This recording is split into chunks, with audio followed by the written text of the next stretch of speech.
아파서 찾아간 병원. 그런데 뜻하지 않게 의료사고를 당한다면 워낙 전문적인 일이라 이게 상대방의 과실인지 아닌지도 알 수 없는 상황. 이 답답한 마음을 알아주는 고수가 있습니다. 의료 문제만을 전문적으로 변호한다는 고수. 그의 숨겨진 비밀은 과연 무엇일까요? 그 현장 찾아가 보시죠. 살다 보면 한 번쯤은 가게 되는 병원.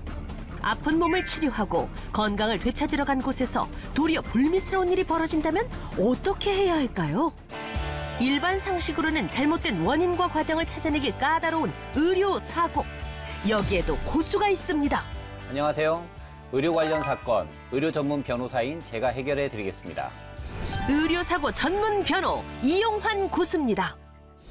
매년 일어나는 의료 분쟁은 약 1000여 건. 그렇다면 환자가 1심에서 승소할 확률은 어떨까요? 통계에 따르면 의료사고 손해배상 소송 중 원고가 전부 승소 판결을 받은 것은 0.8%에 불과합니다. 의료소송은 계란으로 바위치기다 이렇게 설명을 하고 있는데요.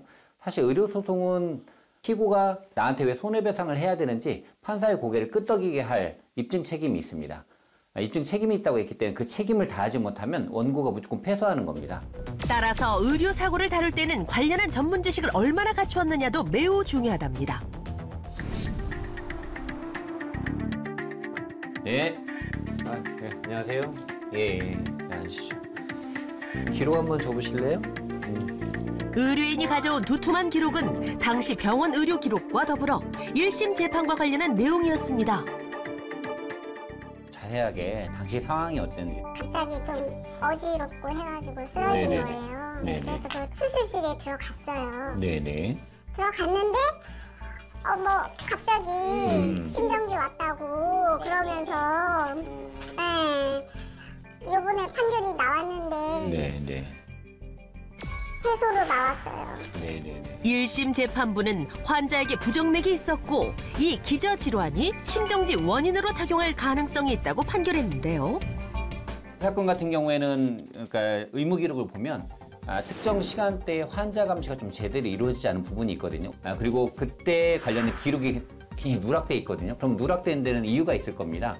저희가 이 부분을 대학병원 정보화실 서버실에 들어가서 이 부분의 자료를 좀 저희가 받아서 이게 어떻게 된 것인지 저희가 입증을 한번 해보려고 생각을 하고 있고, 그게 아마 이 사건의 핵심 키가 되지 않을까 이렇게 생각합니다. 사건 해결을 위해 고수는 관련 자료를 꼼꼼하게 검토. 환자의 시술 기록지와 진료 기록부에 빠진 내용을 새롭게 찾아냈습니다. 저는 진료 기록부를 제가 볼 수 있기 때문에 사실 저도 의사이다 보니까 여기가 조금 애매하구나. 이 사고가 터진 그 포인트에서 이 의사 선생님이 어떤 생각으로 이렇게 차트를 썼구나. 또는 뭔가 손을 받겠구나. 이런 게 좀 보이는 부분이 있습니다. 그 부분을 저희는 재판부한테 현출을 시키는 거예요. 그 부분을 입증해서 의료진이 뭔가를 숨기려고 한다. 이런 부분들을 저희가 입증해서 사실은 사건을 승소하게 된 겁니다. 변호사이자 의사인 고수의 전문성이 드러난 사건.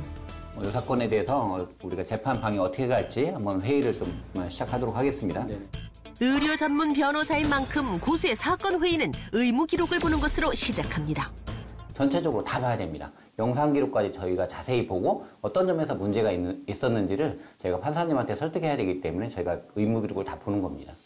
고수야 의사이니 이런 내용이 편하겠지만 다른 직원들도 그럴까요?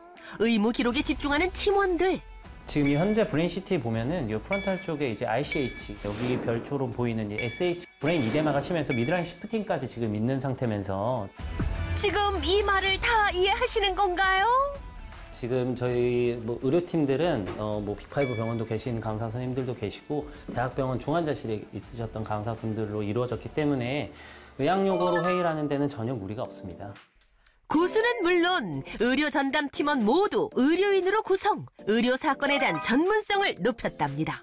일반 민사사건, 일반 형사사건 같은 사건은 하질 않고 계세요. 수익면으로는 그게 더 나을 수 있는데 의료사건에만 집중하시려고 하는 점이 너무 멋있다고 생각합니다. 의뢰인들의 그 고충을 충분히 이해하시고 하나라도 더 들어주시기 위해서 노력하시는 분이라고 생각합니다. 마지막 끈을 잡듯 고수를 찾아온 한 의뢰인. 네. 네. 예, 안녕하세요.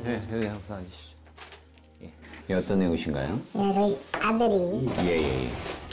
술을 먹고 좀 구토가 심하고 그래서 병원을 갔는데 네. 첫날 가서는 좀 아무 문제 없이 병원에 나와서 이제 퇴원도 하고 그래서 그 다음날 또 갑자기 상태가 악화돼서 네. 병원에 다시 가게 됐습니다. 예. 그랬더니 갑자기 뭐 뇌경색이다. 응급실에서 상태가 호전되어 퇴원한 의뢰인의 아들은 다음날 다시 중환자실로 입원했답니다. 당시 환자는 휴가 나온 군인이었고 병원에서 퇴원 조치를 받은 후였기에 가족들의 걱정은 더 커졌다는데요. 기록상에서는 MRI 촬영을 좀 해보자라고 했는데 환자하고 보호자가 거절했다고 쓰여 있거든요. 이런 적 없어요? 그런 적 전혀 없었습니다. 아, 그래요? 네. 재입원한 병원에서 나온 진단은 뇌경색. 고수는 하루 사이에 달라진 이 진단에 주목해 자료를 꼼꼼하게 살펴봅니다. 뇌경색 증상을 만약 진단을 했다라고 하면 사실 우리가 골든타임을 4시간 반, 그러니까 약물을 사용할 수 있는 시간이 4시간 반으로 보면 이때 약물을 투여했으면 완전히 정상으로 아무 문제 없이 이렇게 돌아갔을 건데 진단이 늦어짐으로 인해서 편마비가 생긴 거죠. 평생 이제 편마비로 살아야 되는 상태가 됐기 때문에 이거는 굉장히 좀 중한 사건이어서 오진이 있었는지를 우리가 중점적으로 볼 그런 사건입니다. 시각을 다투는 의료 현장에서 환자에 대한 의료진의 판단은 옳았는지, 그에 따른 처치가 적절했는지 기록을 통해 당시의 상황을 재구성하며 사건을 짚어보는데요. 이런 고수에게 의뢰인은 또 다른 의뢰를 합니다. 그리고 좀 형사적으로 또 문제될 것 같으면은 그 부분도 한번 민사 손해배상과 함께 형사소송까지요? 항상 그 의료 과실이 벌어지면 민사와 형사 부분을 생각을 하거든요. 근데 저희는 형사는 항상 늦게 하라고 해요. 왜냐하면 저희가 전문적으로 민사소송을 진행해서 의료진의 과실이 무엇이다라는 거 포인트 딱 찝어주고 그것이 판결문에 나오잖아요. 그 판결문을 가지고 형사를 하게 되면 경찰은 그 판결문만 보고 형사상 수사를 하면 되거든요. 굉장히 저희가 좁혀드리는 거예요. 그런 경우에는 오히려 형사처벌될 가능성이 높아지는 거죠. 1분 1초를 다툰 고수의 집요한 사건 진행으로 의뢰인은 손해배상 승소 판결을 받았답니다. 법과 의술, 고수는 이 두 가지의 전문성이 꼭 필요한 사람들에게 쓰이길 바란다는데요. 저는 제가 의료 사건을 수행하면서 사실은 일반인들 의학 지식을 잘 모르잖아요. 그래서 우선은 사실은 패소할 사건도 있거든요. 이거 소송하면 안 되는 사건, 그런 사건 정확히 소송이 안 된다는 걸 제가 자세하게 설명드리고 또 꼭 승소해야 되는 사건들이 있거든요. 굉장히 억울한 사건들이 있어요. 이런 사건들은 제가 전문적으로 정말 최대한 열심히 해서 꼭 승소해드리는 거, 그게 제 목표입니다. 이용환 고수의 1%의 비밀은 의료 사건에 대해 법과 의학 지식을 모두 갖춘 전문성입니다.